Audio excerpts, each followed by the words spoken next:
This week, we are in the Peloton with James Goldsmith, Head of Leasing at AXA Investment Management. In April 2019, James took a phone call in the office that was proved life-changing. His wife, Claire, had been hit by a car whilst out cycling and had suffered serious brain damage. She died a year later. Tackling this event head-on, James will talk about what happened, how it has affected his and his family's attitude to cycling, and what can be done about cyclist safety and the role that the real estate industry can play. James will also reflect on the challenges and opportunities presented upon returning to work and how this has affected his approach towards the day job of leasing 22 Bishopsgate. Whilst this is a personal perspective, lockdown has perhaps made us all reappraise what is important. Do we want to go back to the way things were? How do we rebalance and rebuild? And what impact will this have on cycling, active travel and workplace culture? So without further ado, it's over to David Taylor and Toby Fox of Velocity magazine. Hello, everybody, and welcome to today's edition of In the Peloton. So before we start with James, just a quick word on what we're going to do today. We're going to have half an hour, which will be James talking to some slides and talking about what Nick just prefaced. We'll also have our legendary quickfire round, which is indicated by the horn of plenty. So perhaps we should get going, James. I mean, obviously you didn't tell me about this quick fire round. I did. We did. All right. You didn't tell me what the questions were. It hasn't started yet. Well, we'll surprise you and shock you. We told you very quickly. Yes. So we're cycling today in the Gotthard Pass. That's why you've got your jacket on, I think, because it's super cold. Yeah. We're in Switzerland. Yeah. This is a lovely photograph by Michael Blann, who you've got a signed book of his photographs, James. But before we talk about your day job, in terms of 22 Bishopsgate, perhaps we could delicately ask you about that moment and how that's shaped your views on cycle safety going forward, really.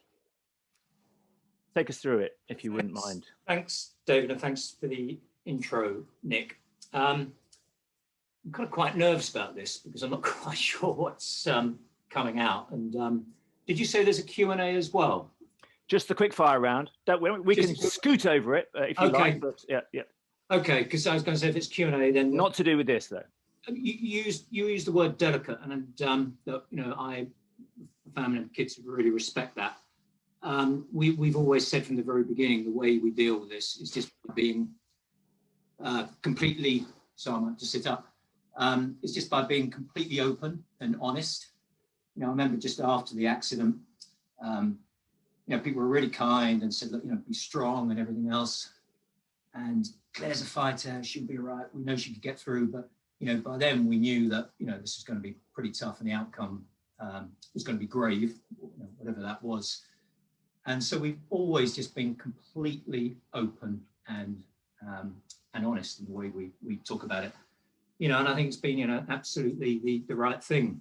Let me just slow this thing down. It's just about 2 years ago, Nick. You're right. It was 12th of April. Harry and I were just about to go off to a meeting, and I was thinking, it's Friday. I want to get back home early. Open a bottle of wine. And I just took this phone call in the office, and it was a bit garbled, and I couldn't hear a word, work out what it was. So I went over to the side of the office and called back. And someone said, is that James Goldsmith? I said, yes, is this BC something? And my immediate reaction is, oh my God, what have I done? Probably guilt complex from when I was much younger. And he just said, look, we've been trying to get hold of you for the last 2 hours. Is your wife Claire Goldsmith? Yes. Well, she's been in a cycling accident. Right now, she's in a helicopter going to St. George's. And I said, what happened? He said, we don't know. We've just been told to get hold of you and everything else. And I came out from the side and I said to Harry, just had this phone call. He said, right, just go, get down there.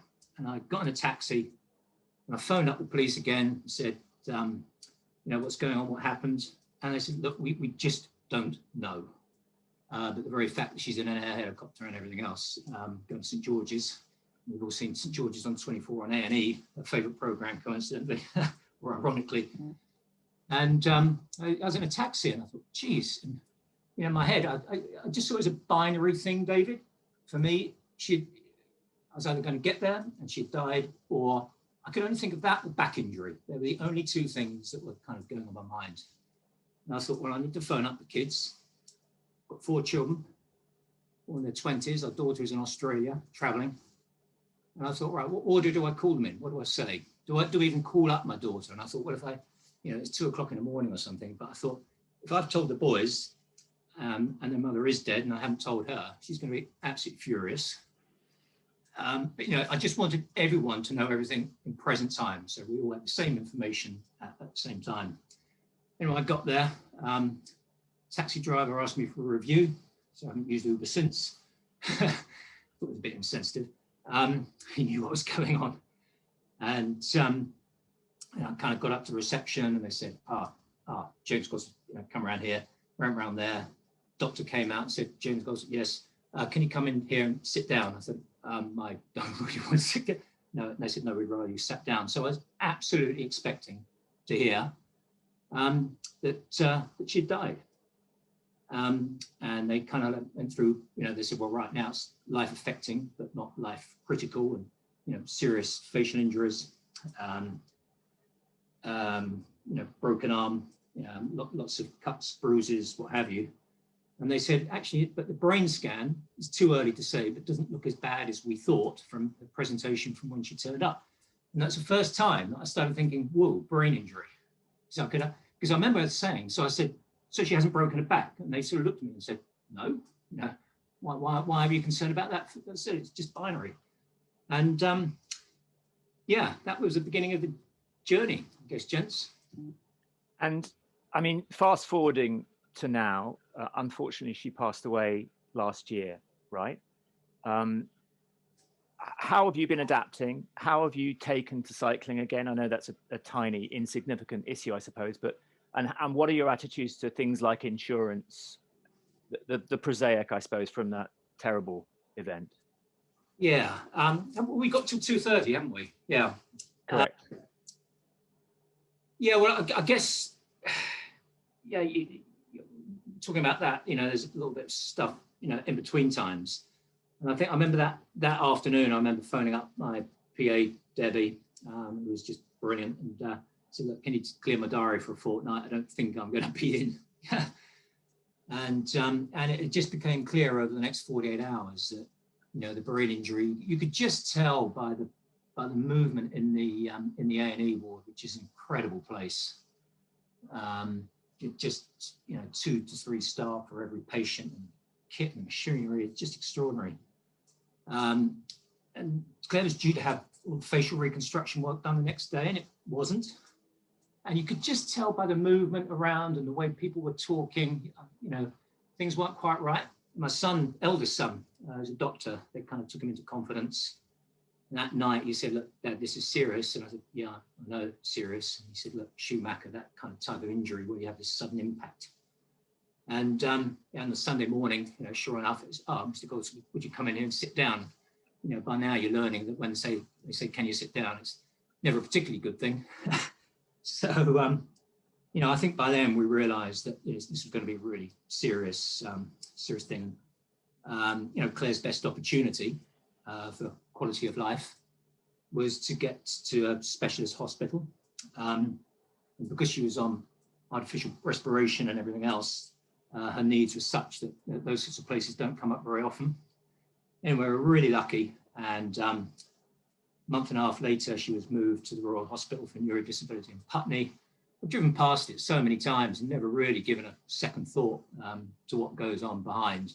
Most extraordinary place, but it's not like a hospital. The hospital is energetic, stuff happening, all immediate. Going into there, it was like quiet and damped down and really spooked me, actually. Brain injuries, it's a tough thing, the way it manifests itself physically, mentally, and in all sorts of ways, and all sorts of brain injuries, from impact, motorbikes, bikes, cars, through to strokes and what have you. But that place is amazing. We lucked out with the most brilliant consultant. He's more of a philosopher than he is physiologist, because this stuff, it's conjecture. How much is Claire understanding, knowing, how do you tell? But She was there for an initial kind of couple of months, normally stays at 6 months max, which comes down to funding, coming on to insurance later. And it's clear after that first 2 months that they said, look, it's always very difficult to say what, we know the diagnosis, the prognosis is difficult, but it's not good. And we'd talked already a lot about quality of life and what that would have meant to Claire.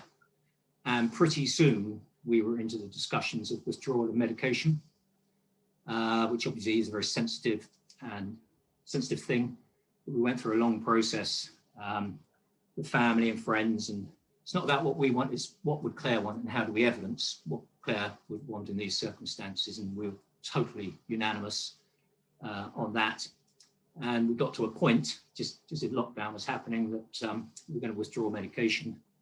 And then, of course, lockdown happened, and I couldn't be with her while it just happened. So we didn't see her for the best part of 2 or 3 months. But we were able to move her to the local hospice, David, your local, St. Peter, St. James in Chailey. It was brilliant. And actually, I remember going to collect Claire. I hadn't seen her for the first time I'd seen her in the ambulance driving from Putney down to Chailey. And ironically, going down the A22, going through Forest Row, right in the middle of the Ashdown Forest, our favourite place for cycling, past the cycle shop in Gear, where we'd bought her beloved Pinarelli bike. And, just going on the roads, we used to love cycling. But the hospice was great. They kind of took control, settled everything down. And then a few weeks later, she came home here, where she died a week later. And with her children beside, the dog beside, barking at the delivery guy, turned up she took her last breaths, inevitably.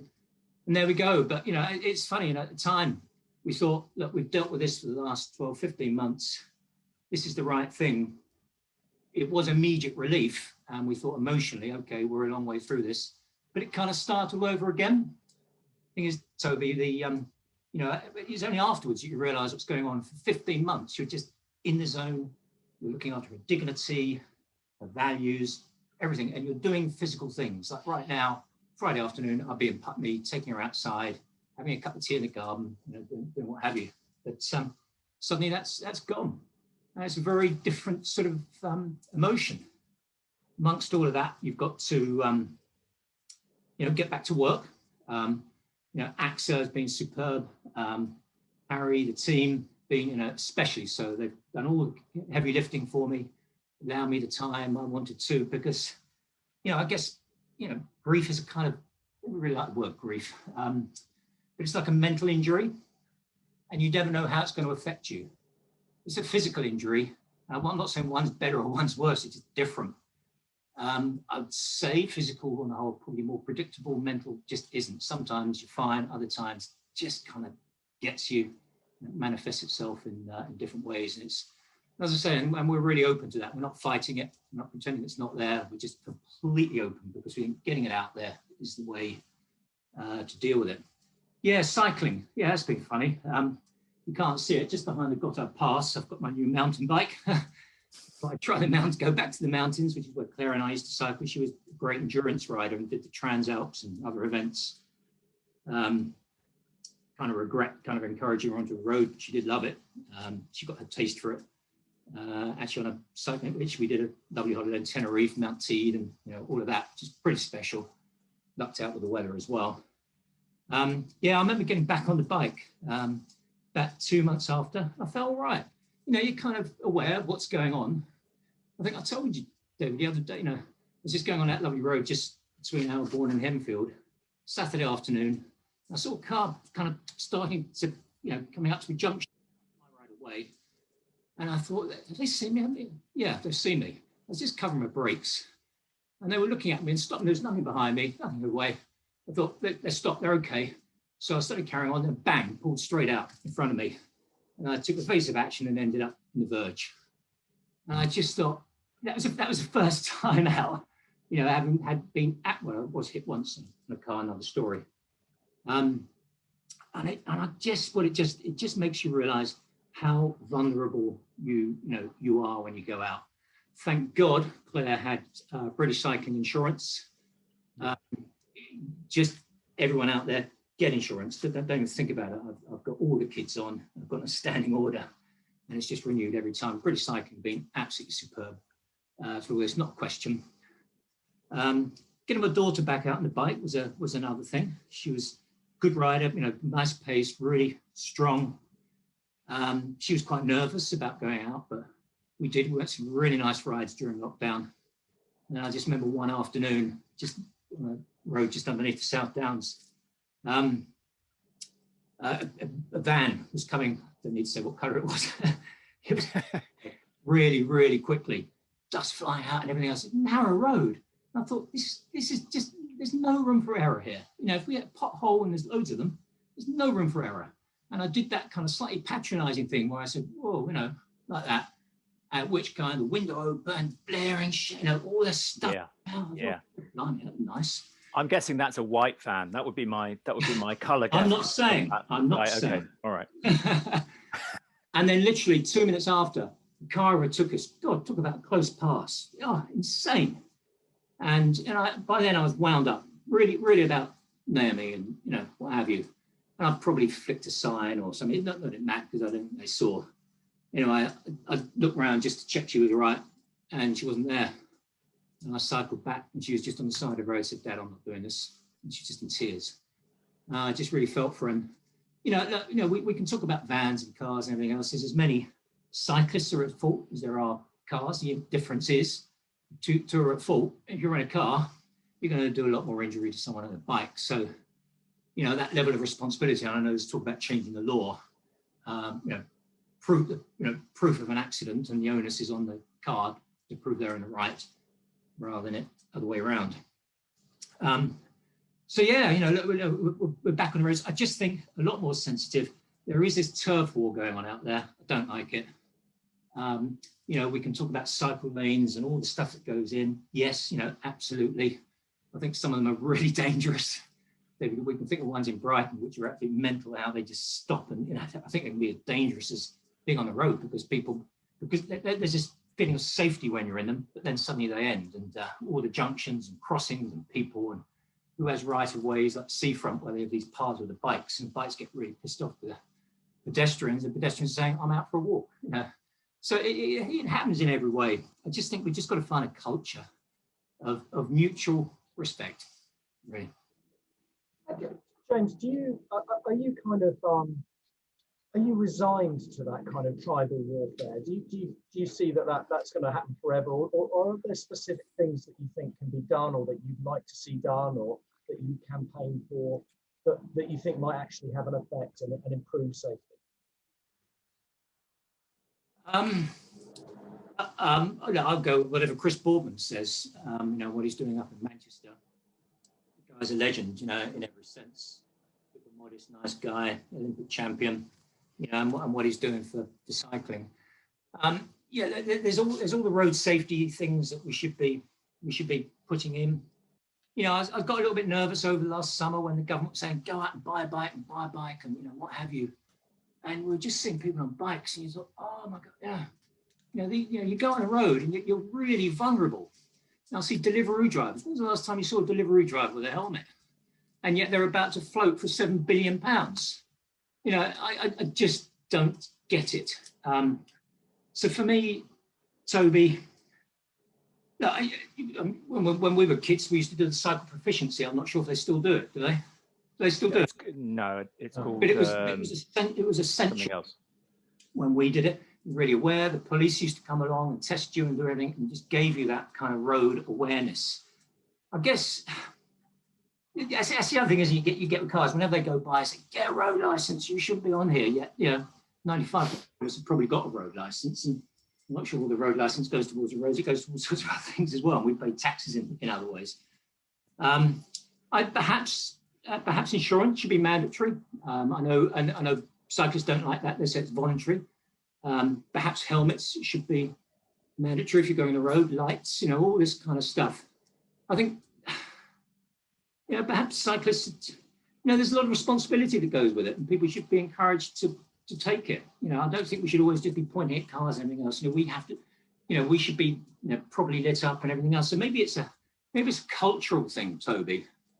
that cars have got to get used to us, and we have to take responsibility for ourselves on the road. I don't know if that sounds like the wrong. I don't want that to sound like the wrong thing, but it's culture. James, I'm going to do a clunky gear change. Go on then. Right, I'm just going into, that's a very clunky gear change, into 22 Bishopsgate. So do you want to talk, do you want to click your share screen so we can talk about what's been called the vertical? Yes, what's been called the vertical village, I think, hasn't it? Can I just ask you while you're tapping away to get the images of the scheme up? What would you say is the most standout thing about this scheme, both in terms of cyclists and cyclists facilities, but also about the building's general concept? Okay, we've just had these photographs. Look, yeah, I think you can tell which one on the left is the Shishar, but the one just next to it. Yeah, 22, the second tallest building in London. But we never talk about height because it's not about height. But you know, it's 1.5 million square foot, and what that size does is allow us to do sort of certain things with the building. So it's actually hit practical completion, structural completion at the end of last year. The team did a great job getting that through with COVID. And I was there just this week, and it's looking great. For me, it's that we can talk about the physical aspects of it, and everything's built into it, the sustainability, the glass, the sort of ceiling height, and everything else. For me, it's the management philosophy behind it. You know, we've always said that the most valuable buildings aren't those that are leased at the highest rent to the fewest number of tenants on the longest leases. You know, we see this building as being in permanent beta, and actually we think value is created by the diversity of occupiers and having adaptable space that will change over time. So we always talk about this building being in permanent beta. And let me see if I can find that. And by that I mean, what would success look like? Yeah, fully let and everything else, co-investors, and that matters. Have you? You know, for me, I like talking about the building being like, people say, what's it like? And I say Selfridges, you know, because it's that collection of brands, and strong brands encourage other brands, and they're always changing. So we'll create the environment and the management experience and everything else, but it's the quality of occupiers. And as I say, good occupiers encourage others. So it's this management philosophy of people first. You know, the most important people in the building, those that are managing it, and the relationships and the trust they have with the occupiers. And you know, in a way that sort of comes through, you know, in the reception area, we wanted to bring the street into the building. We didn't put stone up that looks beautiful, but sort of quite sincere, stern perhaps. So we just filled it with art, you know, that represents the local community. It represents our values. We have every management decision is founded on one of 4 principles, or four principles: sustainability, well-being, inclusivity. You know, the best teams are inclusive. It's the right thing, but they're also better. And shared knowledge, because if you're going, the biggest issue, I guess, we had, David, at the beginning, or issue, the challenge was the first occupiers we were talking to, it could be 100,000 square foot, and they say, yikes, it's big, we're going to get a bit lost. So actually, what is the power of community? And we take the view that, you know, we can do better things, more things, acting together, and in a community environment, working with each other, in a social network, and everything else. And do you know what? This is how we were setting it up 4 years ago. We've had COVID, and I'd say COVID has only kind of accelerated that type of thinking. So for me, what's the difference? It's about the value is in the management, not the glass and the steel, or the leases. It's interesting, James. You've talked in the past about focusing on the why, about buildings and offices. Why do people work in offices? So has that why changed with the pandemic, and has it changed? Do you know what? It's a really good question. You know, our development partner at the beginning or through this has been, we worked with Despina, trusted advisor, Karen Cook, our architect, you know, Harry and the management team at AXA. You know, that concept was derived 4 or 5 years ago. And I would say that, you know, post-COVID, it's just as relevant. And I think we know that because we've seen 3 or 4 websites come out the last couple of months, which if you took off their address, could almost be our building, you know, the terminology, the philosophy, the way they talk about it. We were talking about this yesterday. Well, look, that's great. It just kicks us on to say, let's not worry about the competition. Let's look at the occupiers. What do they want? Just focus on the occupiers.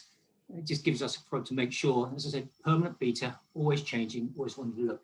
This, by the way, is the viewing gallery. It's not fitted out yet at the moment. We're just sorting out an operator to come in and run it. I kind of like this because it reminds me of a Renzo Piano saying, where he said, when you're an architect and you put up a tall building, it's there for everyone to see for 100 years. So you can't afford to get it wrong. Like a bad book, which just gets goes back to paper pulper. Wasn't there supposed to be a climbing wall on the outside? No, inside, David. The point is, this is right at the top of the building, public space. So you're democratizing the sky, and I think it's really important to be able to do that. Yeah, we have got the climbing wall. Sorry, I should have put the picture up.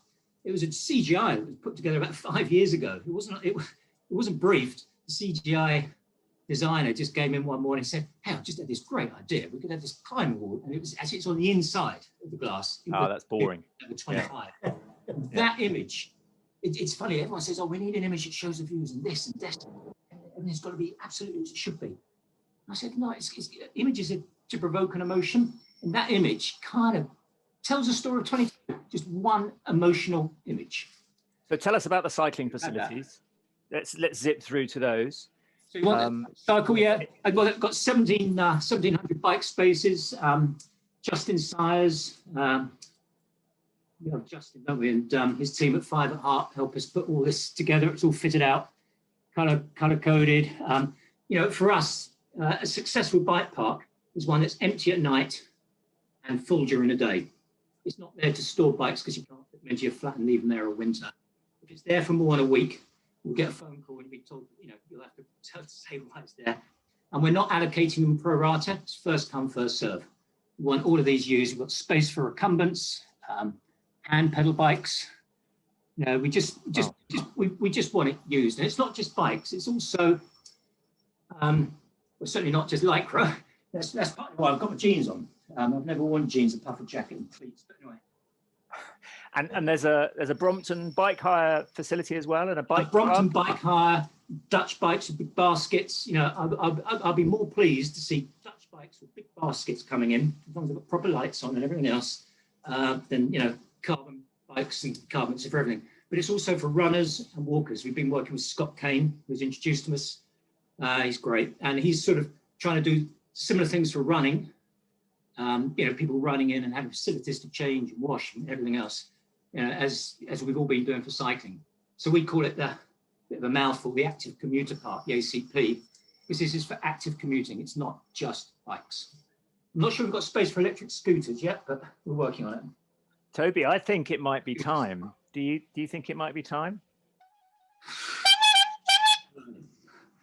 Quick fire round. It's a quick fire round. Okay, I'll go first. What's your best ever bike ride, and why? Day 6 of the Haute Route in the Alps. I was quite nervous going over there, and I was quite in a good position. I was really nervous about losing it. And I was one place behind David Morris, then of M&G. I don't know why, I just got stronger as the week went on. Very, very special day for me. I should also say, cycling on the South Downs Way to Eastbourne on my wife's birthday 5 years ago. Quick fire, James, quick fire. Ending up at the pilot, and a bottle of Sauvignon. That was beautiful, absolutely. Okay. So what's the most embarrassing moment on a bike for you? It would have been one of the very many. I shouldn't say this. I'm not sure I'm saying it. Go on, say it. It was a friend's stag do, and we ended up. I shouldn't say. Go on. And we're sitting outside the pub, and someone said, "Oh, go and get some chips or something." So I went down on my bike. Don't ask. I did have lights, so that And I was outside the fish and chip shop about 9 o'clock, big queue, and I thought, well, I'll just bunny hop over the curb, and I fell. And everyone turned around, and the guy in the bike and the fish and chip shop said, "You're right." I said, "Yeah, why?" He said, "We just fell." No, I didn't. He said, "I saw you just fell." I didn't. He said, "You've got blood all over your knees." I don't know how that happened. I think it's, I had this, like I said, this guilty thing, and I'll just deny everything first. My last one. What one thing could a new mayor for London do to improve cycling? Oh, God.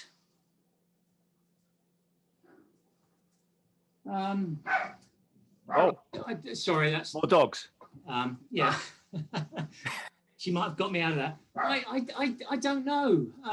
What one thing? It's just like role models. Right. Okay. Something about That's role good models. enough. Good enough. Good enough for a quick fire round.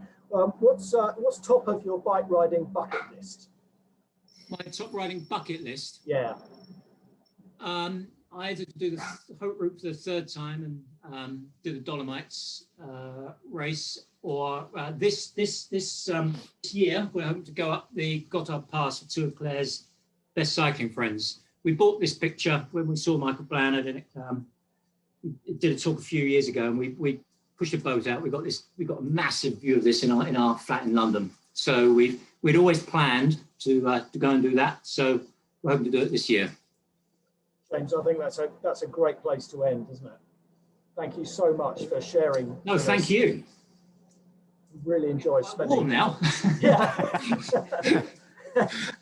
We've really enjoyed spending the half an hour with you. It's been a real pleasure, and thanks for being so candid and opening up and sharing your story. And hopefully, that's going to sort of send a few people off to get British cycling insurance. And thanks British cycling insurance, and hopefully next year we can do the ride to Mippin proper. I think Christian's doing his 1,500 laps at the moment around Regent's Park, isn't he? We're all setting off on our 1500s next week, aren't we? What are you doing, James? I've done it the last 2 years. I'm not this year, Toby. I'm doing something else for Club Peloton later this year, but I'm down to run the London Marathon for Putney. Wow. COVID, their resources have been massively strained. So my big fundraising thing this year is it's a rural hospital neurodisability at Putney. I'm also doing something for the hospice. That might be next year. So I have got something else in mind for Club Peloton. Good for you. Well, I think by saying that you're not taking part in the 1500, you just issued an open invitation to every Club Peloton member to email you for sponsorship immediately for whatever they're doing next week. That wasn't supposed to be a plug, but yeah. But look, James, thanks so much for being with us. No, thank you. Thank you, viewers, as well, for joining us. I think it's about our biggest audience we've had. So thank you for taking the time out of your Friday afternoons to join us. And thank you, Club Peloton, for bringing us all together once again. Thank you from David and I to the fellow citizens, the supporters of Velocity magazine, without whom we wouldn't be lucky enough to be doing this. And we're all going to look forward to seeing you again soon. We'll be back soon. You can find everything you need to know about Cycle the Mippin, the 1500s, and all the other In the Peloton videos on clubpeloton.org. And we'll be back. Can I ask a quick question? Have you had John Forbes on this yet? No, not yet. Oh, get him. He's done. Twitter. I don't know, would be fast enough. Yeah. Not long enough. He'd want a 24-hour version, wouldn't he? He would, James, he would. Thank you. Sorry, I'll shut up now. Thanks, everybody. Take Be care. seeing you. Cheers, All right. Be seeing you. Cheers, James. Bye. Bye.